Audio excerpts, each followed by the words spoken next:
Hola, muy buenas a todos, transmitiendo en la SecTeLleva, el Congreso Europeo de Cardiología 2023. En este caso vamos con un nuevo ensayo clínico de nitratos inorgánicos para prevenir la nefropatía por contraste.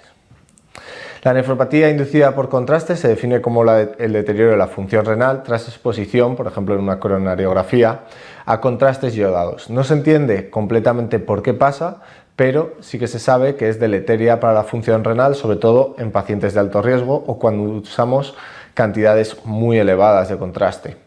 Se asocia este deterioro de la función renal que ocurre en algunos pacientes con mayor mortalidad, eventos cardiovasculares, estancia hospitalaria, etc. y por ello intentamos prevenirla.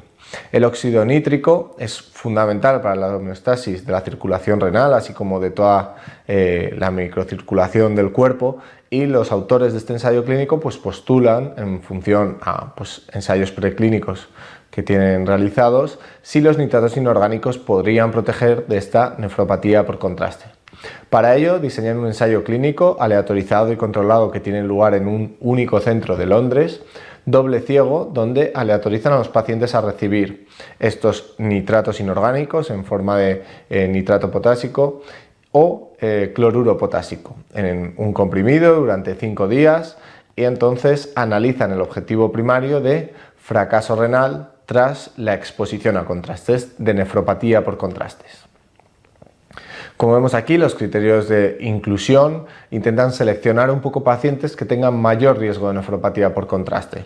Es más o menos cualquier paciente que esté sometido a una coronariografía o angioplastia, donde se vaya a recibir contraste, que no tenga criterios de inestabilidad hemodinámica, ni infarto con elevación, etcétera, para no confundir los resultados y buscar pacientes más estables, pero que tengan un riesgo elevado de esta nefropatía, enfermedad hepática, diabetes, un poquito de enfermedad ya renal crónica, exposición a contrastes previas, disfunción ventricular, etc.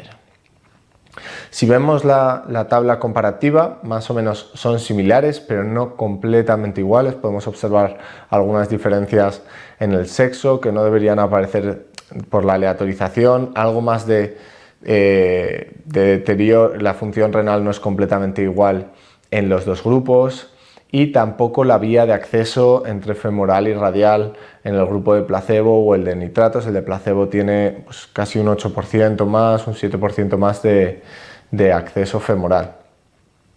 En cuanto a los resultados son claramente positivos. Reducimos la nefropatía inducida por contrastes cuando administramos nitratos inorgánicos. Esto es consistente en todos los subgrupos, pero no es solo eso, no es solo que reduzcamos la nefropatía inducida por contraste, sino cuando se analizan objetivos secundarios de endpoints combinados de mortalidad por todas las causas, infarto de miocardio o revascularización no programada, la diferencia es bastante llamativa. No nos dan los datos de los números, el ensayo clínico todavía no ha sido publicado en un paper, solo tenemos la presentación, pero la verdad que la reducción parece muy importante y se ve desde el principio de la inclusión al paciente en el estudio, de las medidas. Y si en toda la mortalidad, en vez de ser un MACE de eventos cardiovasculares, nos fijamos más en los eventos más renales, la terapia de depuración extrarrenal o el deterioro persistente de la función renal, los resultados son todavía más llamativos, con unas diferencias que a ojo se pueden estimar más o menos por encima del 10% a un año. Por tanto, los autores concluyen que en pacientes con riesgo de daño renal, los nitratos inorgánicos se asocian con una reducción de la nefropatía por contrastes comparado con placebo. Esto además parece, aunque no era el objetivo del estudio, asociarse con una reducción del riesgo del objetivo combinado de eventos cardiovasculares mayores y de eventos, si incluimos mortalidad y eventos renales. Pero sí que es verdad que insisten en que nuevos estudios son necesarios para confirmar estos hallazgos, sobre todo las de los objetivos secundarios. En la discusión del artículo también se enfatiza algunas de las limitaciones de este estudio, como por ejemplo que es unicéntrico, si el cegamiento podría estar algo alterado por el sabor de las moléculas, si hay algo de desbalance en la tabla descriptiva que no debería ocurrir debido a la aleatorización, cómo fue la hidratación, si los distintos niveles de fracaso renal, cómo influyen en los distintos grupos, o que el hecho de que el contraste administrado a estos pacientes sea bastante elevado, a pesar de haber prácticamente un 50% de coronariografías diagnósticas.